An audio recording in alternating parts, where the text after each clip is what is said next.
Well, now it's time for the left coast to get at it. The West Coast. Their main event, their finale for 2012, their last points race of the year. In the gate, ready to go as you take a good look from high above one of the end zone cameras here at Sam Boyd Stadium.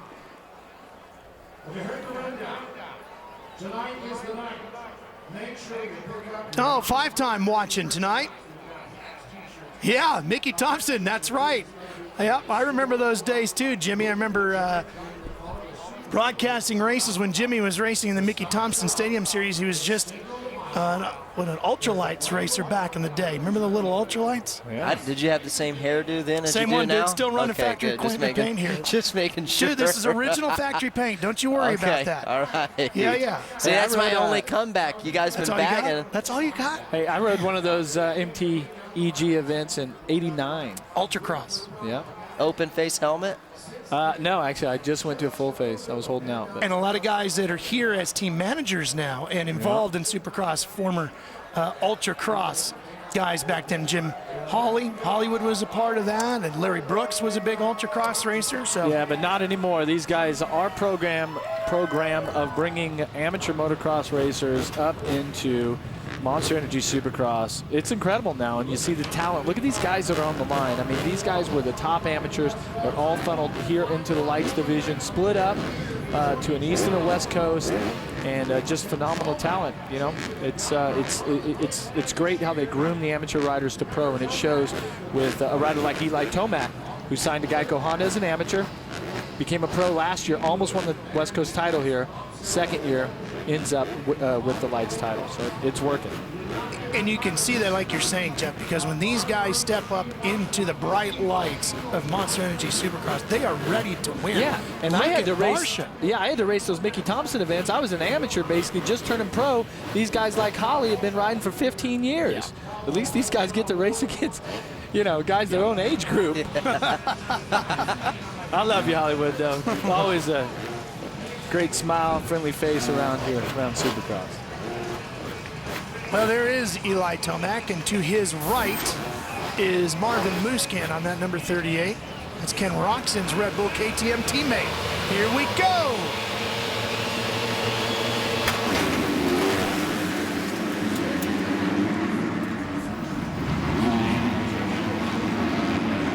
Boy, that first corner is a wild one. They're so deep into the throttle, coming to the ski jump.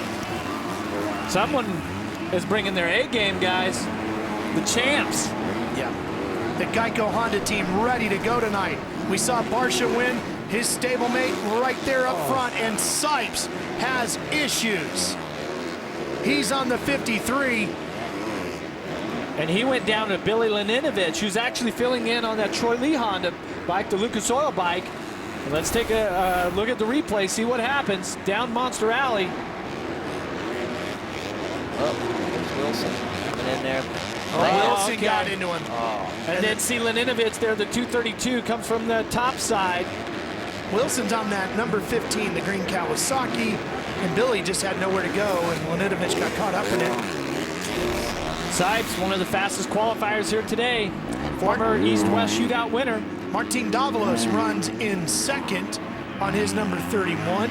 And you can see Eli Tomac right now. He's running the number 17 on his bike. When we come out for the East-West shootout, probably will have number 1 on that bike, wouldn't you think, Jeff? 1W, yeah, right. definitely. And it'd be interesting here when we get into the meat of this race to see where those lap times are, because the track, I would say, is better now than what it was for Barsha, right? It's going to dry out a little bit, maybe get a little bit quicker. Will Hahn's on the 58, the other Geico Honda closing in on Wilson on the 15. Pro Circuit Kawasaki rider. Yeah, if it's interesting, you mentioned Pro Circuit. Last year, really dominant, other than Barsha. They pretty much dominated the lights divisions. Okay, and Pro Circuit's always been that powerhouse. And then you've got the Factory Connection team, who has been in there challenging them each and every year. Wilson getting around Muscan, or is Marvin going to close the door on him? No, looks like Dean's going to get by him, and he does. All right, Jeff, go ahead and finish that point. Yeah, and then you've got that Rockstar Suzuki team that's had some flashes of brilliance at times. They get some wins here and there, but this is a team that I feel is getting better. And then, of course, KTM getting into the game bringing over 2 Europeans, Ken Roxon and Marvin Muscan. They are more than all in on this deal and challenging the best lights teams in the business. Speaking of injuries like we have from earlier today, Dean Wilson on that list as well. Riding injured tonight, shoulder situation for him that he tells me is going to need surgery. Well, yeah, that would really be a shame for sure. And I tell you what, he's riding pretty good to be injured, especially a shoulder injury like that. Yeah. Fortunately for me, I had knee problems, not shoulder problems, and I couldn't imagine riding with a blowed out shoulder, you know, the thing just jerking on you the whole time. Anderson on the 44 has gotten around Davalos for second. Here's how it was done, Jeff. Wow, right on the inside of his teammate right there, just slides up. And once you get to the inside of that turn, what we saw with Sipes and those guys, it's pretty muddy down there still in the lower part, but pretty aggressive riding. I tell you what, Anderson has definitely had a season where he's built his confidence, and this guy is getting better. He will be a threat in the future. Back to the live action as we take a look over the ski jump. Anderson, Davalos, putting in another lap. They're riding good tonight. Yeah, and Anderson was a rider that had problems when he came up from the amateur ranks last year. Things were just not clicking, and you're thinking, okay, we're going to add him to a list of riders that were not able to make the jump. But this year, totally transformed, and that's all by hard work. These guys, most of these guys on this Rockstar team, trained by Randy Lawrence, of course, trainer for a lot of successful Supercross riders, was a mechanic for Jeremy McGrath when they won championships. And Wilson now has caught these two. And the battle is on between the two Suzuki riders and the Cowie right in the middle of it. Wilson gets around Anderson, going after Davalos now. Boy, Wilson looking pretty good for a guy who's got major shoulder injuries. I mean, the guy has come, he had to come from behind. I mean, he's toting the mail right now for sure. And I can't believe he's riding with this injury. Now, we study these riders, we watch the film over and over. He's favoring it a little bit, but the fact that he's riding at this level, even though he's favoring that shoulder, trying to make some adjustments, is pretty incredible. And I feel that his crash last week at the end of the main event in Salt Lake really had to do with that shoulder injury. He just was not strong enough physically to hold onto the bike, and he went down hard. Aaron, he is still dealing with the fact that the championship that he hoped he would have at the end of this year slipped out of his grasp. That's right, Ralph. You know, it was an emotional moment when that championship slipped away, but 2 big hits for him 2 weeks in a row. And last weekend, as you said, took another hit to that shoulder, but the reason why he's here tonight, he said, I want to win so badly, and that's the reason why he's here tonight. No changes to his bike setup whatsoever. He did, however, feel that he got jacked on the practice time, and his start pick lappers were in the way, so he's hoping to have an awesome East-West shootout. He's really on it right now as he's chasing down Davalos. And Ricky, that was something he talked to me about earlier today, how frustrated he was over not winning the championship this year. Yeah, he really was, and he was. And I walked up at the same time. He was just telling you he really wanted to. He just wanted to win. That was his goal tonight. That's why he's racing. Really, nothing at stake. You know, why don't you have your shoulder fixed? And he just tells you, man, I just want to win. I want to come out here. I want to win, and then party. That's right, he did. Good battle here. This one is for second, but Jeff, there's lots of other action on the track. Yeah, that's these guys are really letting it hang out here in the West. And oh, there goes Wilson. Here's Wilson. Takes second away.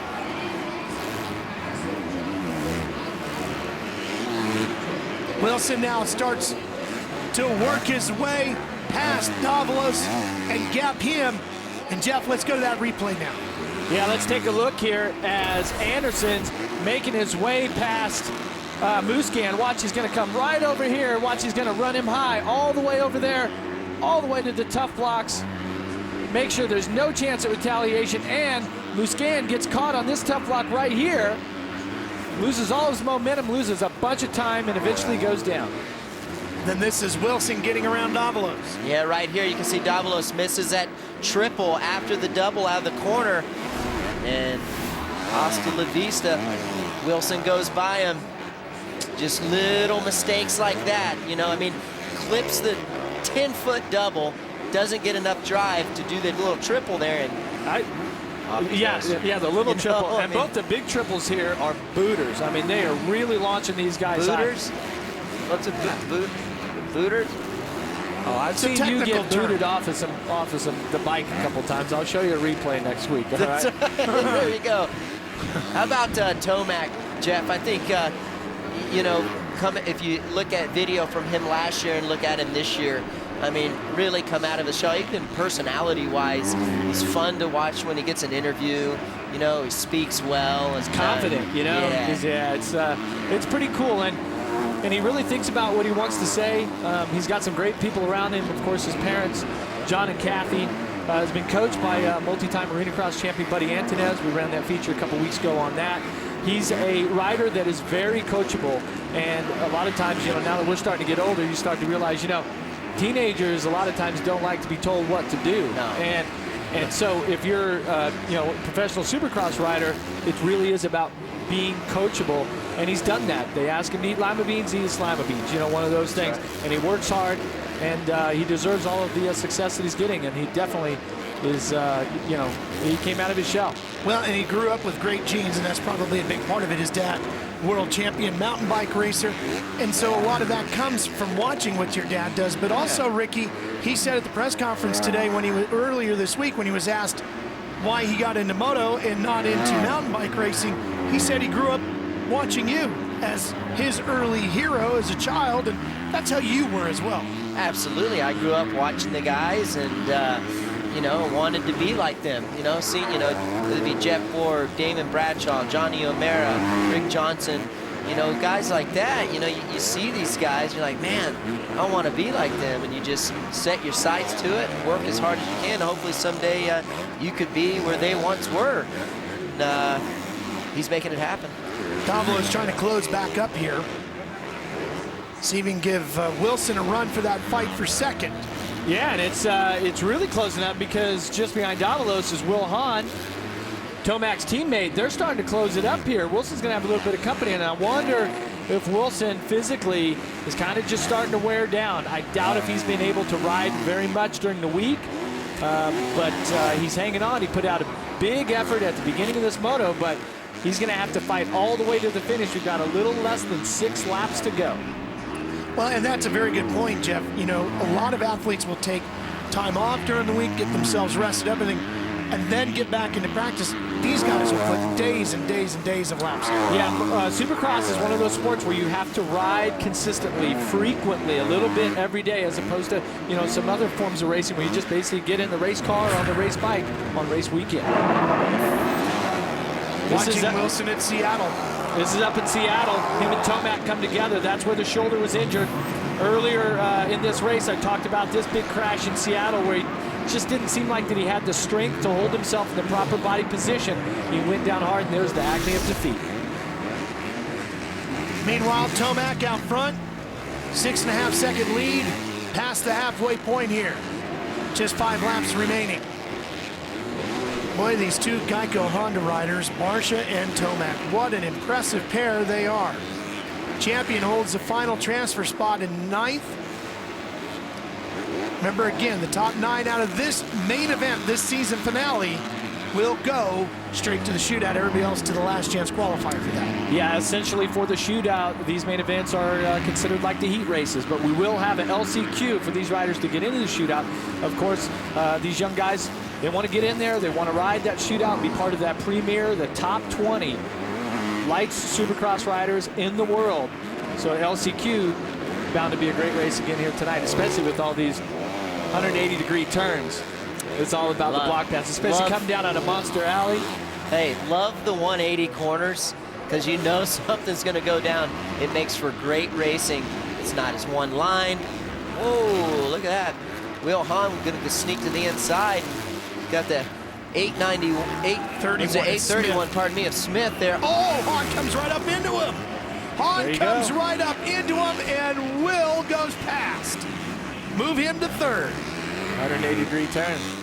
Getting after it right there. Nothing better. And that's why it sets up great, not only for the LCQ, but when you got all the money on the line for the East West Shootout. Wow, look at that scrub there turn on the left blinker, Will. Wow. He cut straight over. I think he was going opposite direction at one stage on the track. He sure was. Watch this look here. Oh, And you know what? That is very reminiscent of back in the 90s when I seen Ricky and Kevin Windham get together in this same stadium. You had to bring that up, didn't you? Well, I'm sure Kevin will like to talk about me and this a little bit K-Dub were later just getting, I mean, when things were great. Now you just brought something back from the past, but I will say that even though I did that, he still handled me that night. He still won, right? I was sitting on a tough block about 2 laps later. Our leader just lap past champion, by the way, who's running in 9th, so he's moving up through the field. That's moving. And these guys, Tomac and Wilson, Will Hahn, they're running 103s. It's about a second off of what we've seen in the East Coast guys. Yeah, but it's that 102.5, I think it was, 102.7, yeah. So Tomac's out front, he looks strong, and I would say that one of the strong points of Tomac's program is his complete 15 laps. One of his weak points has been his starts haven't been great. He got a great start in this race, but if you look back throughout this whole season, he's had to ride from behind quite a bit. He has. Barsha has had the total package all year long. Last weekend, he had to come from behind. Yeah, and I don't believe that once we get to the shootout, if he gives Barsha the advantage, okay, that his consistent 15 laps is going to be enough. These guys are good, or Tomac, if he's going to want to make a run at this win for the East-West, his start's going to have to be there also. 2 laps remaining. Wow. Going by quick, actually. I like what he does on the bike. I like his technique. He's kind of got a new style that I've never seen before. He's kind of got his elbows up, and he tends to, lean a lot with his head. He leads with his head a lot. You guys have heard over the years me talking about Damon Bradshaw, how great I thought he was at cornering because of how he would lean his head in. And so he's got some of those characteristics in his technique. Do that rhythm section smooth, no problem. Yeah, I was just saying, being the champion helps you ride good too. Just that confidence of being a champ. Yeah, but but how much work gets put into it before then? I mean, it's the work that this Geico Honda team has done. Mike LaRocco, Ziggy, all the guys on the team. I mean, and you talk about all the guys on the team. It's not just a couple of the big name people that we know. I mean, there's people from the truck drivers, the people who work on the test bikes, that wash the bikes, all that stuff that contribute. And Geico Honda has been on top throughout 2012. Roxon has got himself transferred to the shootout, and Muscan right now in the 38, Aaron, runs in 6, so if he can hang on here on the final lap, looks like he'll go through as well. It's exactly what Marvin Muscan needs to do, is hold on. He didn't ride at all this week, other than just on Thursday after crashing with Martin Davalos in his heat race in Salt Lake City. He re-injured his left hand, but when he went to get it x-rayed by his doctor, they didn't find anything broken to the pre-existing injury. Today, after first practice, he went to the Asterix medic unit. Come to find out, they did break a metacarpal in that left hand. So holding on is going to be the big challenge for Marvin Muscan tonight. Wow. Broken hand out there, and he was the second fastest qualifier in the West here, but that crash earlier in this main set him back. Eli Tomac took the checkers in Los Angeles, Oakland, the second race in Anaheim, and a week ago in Salt Lake City, and he's on his way to victory number 5 here in 2012 as he's about to light the candles for the win here in Vegas. And a knack over the triple. Wow, pretty impressive there. Told you, the guy's coming out of his shell. So not only are the Geico Honda guys fast, they're stylish as well. And Wilson, you got to give him some credit. It's a strong run considering how much he's hurting. To second here, we'll see if he can muster it back up. There's Rob Geiger from the Geico Honda team hanging on to the bike. So far, the Honda sweep. These guys have really worked hard this year, and it is paying off. And look at this smile here. E.T.